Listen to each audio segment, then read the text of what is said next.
નમસ્તે વિદ્યાર્થી મિત્રો, તક્ષશિલા વિદ્યાપીઠ દ્વારા ચાલતા ઓનલાઈન લેક્ચરમાં હું ગીતા બારી આપનું હાર્દિક સ્વાગત કરું છું. વિદ્યાર્થી મિત્રો, આજે આપણે ધોરણ 9ની અંદર વિષય સંસ્કૃતમાં પાઠ નંબર 20 છે, સંસ્કૃત ભાષાયા વૈશિષ્ટ્યમ, એનો આગળ અભ્યાસ કરીશું. આની પહેલાંના 2 લેક્ચરની અંદર આપણે 6 વિશેષતા જોઈ ગયા. હવે આપણે પાના નંબર 81 પર જે 7મી વિશેષતા આપેલી છે એના વિશે ભણીશું. હવે કયું છે કે સપ્તમ વિશિષ્ટ્યમ એટલે કે 7મી વિશેષતા, સંસ્કૃત સાહિત્ય દશકુમાર ચરિત નામના પ્રસિદ્ધમ કથા પુસ્તકમ વર્તતે એટલે કે સંસ્કૃત સાહિત્યમાં દશકુમાર ચરિતમ નામે પ્રસિદ્ધ કથા પુસ્તક એટલે કે વાર્તાનું પુસ્તક છે.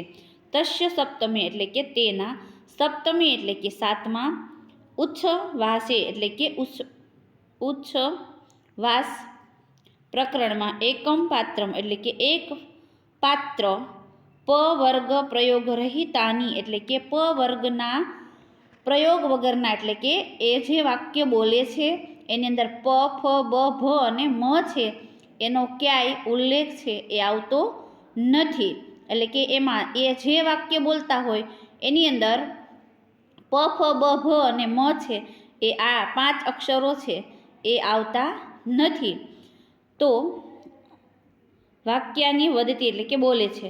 વર્ણમાલાયા એટલે કે વર્ણમાળાના, અમુકાન એટલે કે અમુક, વર્ણાન વિહા એટલે કે પ્રયોગ વિના, સંવાદકરણમ એટલે કે સંવાદ કરવાનું, સંસ્કૃતે એવ એટલે કે સંસ્કૃતમાં જ, સંભવતી એટલે કે સંભવે છે, ના અન્યત્ર એટલે કે બીજે ક્યાંય નહીં. હવે સંસ્કૃત ભાષાની વિદ્યાર્થી મિત્રો 7મી વિશેષતા એવી છે કે સંસ્કૃત સાહિત્યમાં દશકુમાર ચરિત નામે એક પ્રસિદ્ધ કથા પુસ્તક છે અને તેના 7મા પ્રકરણમાં એક પાત્ર છે એ પ વર્ગ એટલે કે પ, ફ, બ, ભ અને મના પ્રયોગ વગરના વાક્યો બોલે છે. હવે વર્ણમાળાના આવા અમુક વર્ણનનો પ્રયોગ વિના સંવાદ કરવાનું સંસ્કૃત ભાષામાં જ સંભવે છે, બીજે નહીં. હવે એની 8મી વિશેષતા એ છે તો કે 8મી વિશેષતા કઈ છે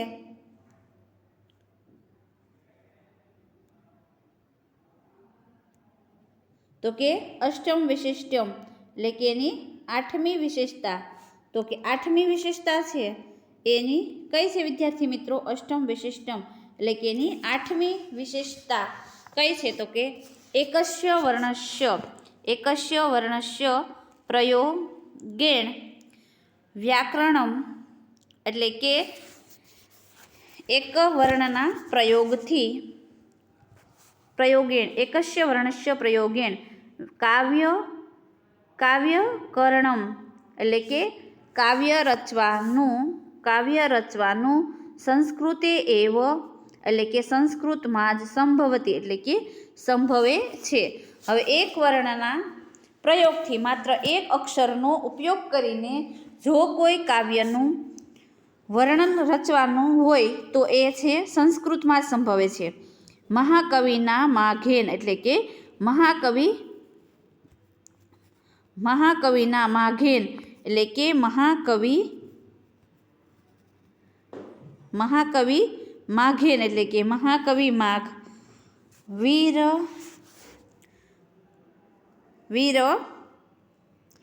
વીરચિત્તે એટલે કે રચેલા શિશુપાલ વધ મહાકાવ્ય એટલે કે શિશુપાલ વધ નામના મહાકાવ્યમાં દકારસ્ય નકારસ્ય ચ એકમાત્ર વર્ણસ્ય પ્રયોગમ એટલે કે દકાર અને ચકારના એકમાત્ર વર્ણના પ્રયોગથી નિર્મિતાની પદ્યાની એટલે કે રચેલ પદ્યો યશ એટલે કે એના પ્રમાણામ સંતિ એના પ્રમાણ છે. હવે એની 8મી વિશેષતા કઈ છે વિદ્યાર્થી મિત્રો? તો કે એક વર્ણના પ્રયોગથી કાવ્ય રચવાનું સંસ્કૃતમાં જ સંભવે છે. આનું ઉદાહરણ એ છે કે મહાકવિ માઘે રચેલા શિશુપાલ વધ નામના મહાકાવ્યમાં એકમાત્ર દકાર અને નકારના વર્ણના પ્રયોગ વડે રચેલા પદ્યો એના પ્રમાણ છે. એવં સંસ્કૃતસ્ય અનેકાની વૈશિષ્ટ્યાની સંતિ. આ પ્રમાણે સંસ્કૃતની અનેક વિશેષતાઓ છે. હવે આપણે એની 8 વિશેષતાઓ એક વખત માત્ર ગુજરાતીમાં છે એ જોઈ લઈએ. તો કે પહેલી વિશેષતા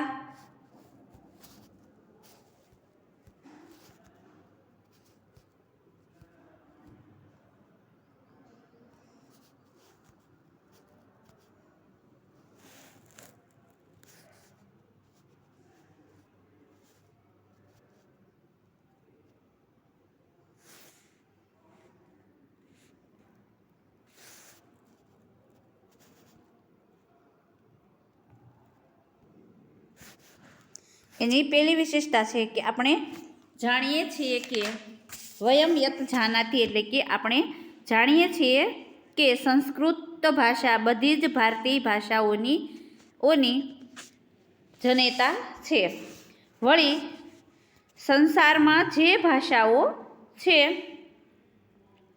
તે સર્વમાં સૌથી જૂની ભાષા આપણી સંસ્કૃત ભાષા છે. આ ભાષાની અનેક વિશેષતાઓ છે. અહીં ઉદાહરણ રૂપે કેટલીક વિશેષતાઓ આપવામાં આવેલી છે.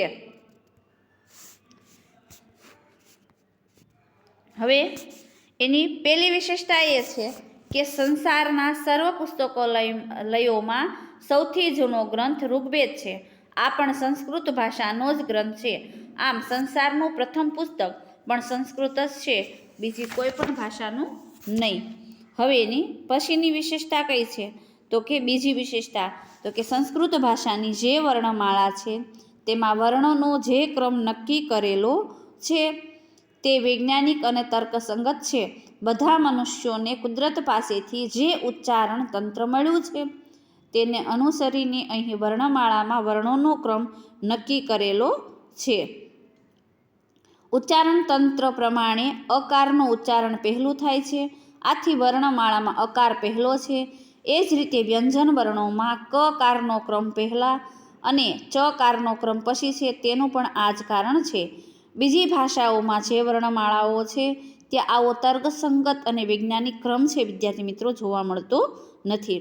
હવે ત્રીજી વિશેષતાની કઈ છે? તો કે આચાર્ય પાણિનીએ રચેલું અષ્ટાધ્યાયી નામનું પ્રસિદ્ધ સંસ્કૃત વ્યાકરણ માનવના મસ્તિષ્કની સર્વશ્રેષ્ઠ કૃતિ છે.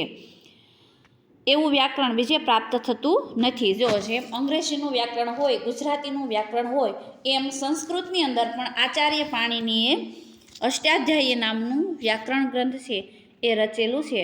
વિદ્યાર્થી મિત્રો, આ પાણિનીની આપણે વાત કરીએ તો પાણિની જ્યારે સાવ 7 વર્ષનો બાળક હતો ત્યારે એ સ્કૂલમાં જતો નહોતો. એની માતા સાથે એક વખત એ પોતાના ખેતરે ઘાસચારો લેવા જાય છે. ત્યારે ગામના પાદરની અંદર એક સાધુ આવે છે અને એ બધાની જન્મકુંડળી જોતા હોય છે, હાથની રેખાઓ જોતા હોય છે. એટલે પાણીની માતાને થાય છે કે હું મારા પુત્ર આગળ કેટલું ભણશે કે નહીં ભણે એ જોવડાવું. એટલે એ સાધુ મહારાજની પાસે એના પુત્રનો હાથ એટલે કે પાણીનો હાથ છે એ બતાવે છે. તો એ સાધુ કહે છે કે આ છોકરો ભણશે નહીં, કેમ કે આના હાથમાં તો વિદ્યાની રેખા જ નથી.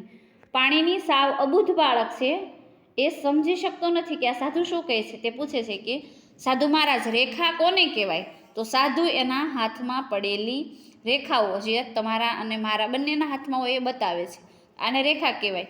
અને આ વિદ્યાની રેખા તારા હાથમાં નથી. પાણીનીના માતાની હાથમાં ઘાસ કાપવા માટે દાંતરડો હોય છે. પાણીની છે એ દાંતરડા વડે પોતાના હાથની અંદર એ વિદ્યાની રેખા બનાવે છે અને એ મહાન વ્યાકરણ ગ્રંથ અષ્ટાધ્યાયીની રચના કરે છે. હવે એની ચોથી વિશેષતા એ છે કે સંસ્કૃત ભાષામાં મહાભારત નામનો પ્રસિદ્ધ ગ્રંથ છે. તે 1,00,000 શ્લોકોના પરિમાણવાળો છે. આવો વિશાળ ગ્રંથ આખાય સંસારમાં નથી. આ પણ સંસ્કૃતની અન્ય વિશેષતા છે. હવે એની પાંચમી વિશેષતા છે કે રામાયણ નામનું નામનું અત્યંત પ્રખ્યાત આદિકાવ્ય છે. પ્રાચીન ભારતમાં આ ગ્રંથ અનેક લિપિમાં લખાયો છે. અત્યારે તે નેવારી, મૈથિલી, બંગાળી, દેવનાગરી, તેલુગુ ગ્રંથ, મલયાલમ, શારદા વગેરે લિપિઓમાં મળે છે. સંસ્કૃત ભાષાના આવા ઘણા ગ્રંથો છે જે પ્રાચીન કાળમાં અનેક લિપિઓમાં લખાયા હતા. આવી યોજના પણ સંસ્કૃતની જ વિશેષતા છે. જુઓ અહીંયા શારદા લિપિ કેવી હોય, બંગાળી લિપિ કેવી હોય, ગ્રંથ લિપિ કેવી હોય અને નંદી નાગરી લિપિના ઉદાહરણો આપેલા છે. હવે એની છઠ્ઠી વિશેષતા કે સંસ્કૃત ભાષાનો પંચતંત્ર નામના ગ્રંથનો મોટે ભાગે દુનિયાની બધી જ ભાષાઓમાં અનુવાદ થયેલો છે. આવું સૌભાગ્ય બીજી કોઈ પણ ભાષાના ગ્રંથને આજ સુધી પ્રાપ્ત થયું નથી. હવે એની સાતમી વિશેષતા એ છે કે સંસ્કૃત સાહિત્યમાં દશકુમાર ચરિત નામે પ્રસિદ્ધ કથા પુસ્તક છે. તેના 7મા પ્રકરણમાં એક પાત્ર પ વર્ગ એટલે કે પ, ફ, બ, ભ અને મ ના પ્રયોગ વગરના વાક્યો બોલે છે. વર્ણમાળાના અમુક વર્ણોના પ્રયોગ વિના સંવાદ કરવાનું સંસ્કૃત ભાષામાં જ સંભવે છે, બીજે નહીં. હવે એની 8મી વિશેષતા એ છે કે એક વર્ણના પ્રયોગથી કાવ્ય રચવાનું સંસ્કૃતમાં સંભવે છે. મહાકવિ માઘે રચેલા શિશુપાલ વધ નામના મહાકાવ્યમાં એકમાત્ર દકાર અને નકારના વર્ણના પ્રયોગ વડે રચેલા પદ્યો એના પ્રમાણ છે. આ પ્રમાણે સંસ્કૃતની અનેક વિશેષતાઓ છે. વિદ્યાર્થી મિત્રો, આજનો લેક્ચર આપણે અહીંયા પૂરો કરીએ છીએ. આખા પાઠનું ભાષાંતર તમારે એક વખત રફ નોટની અંદર લખવાનું છે.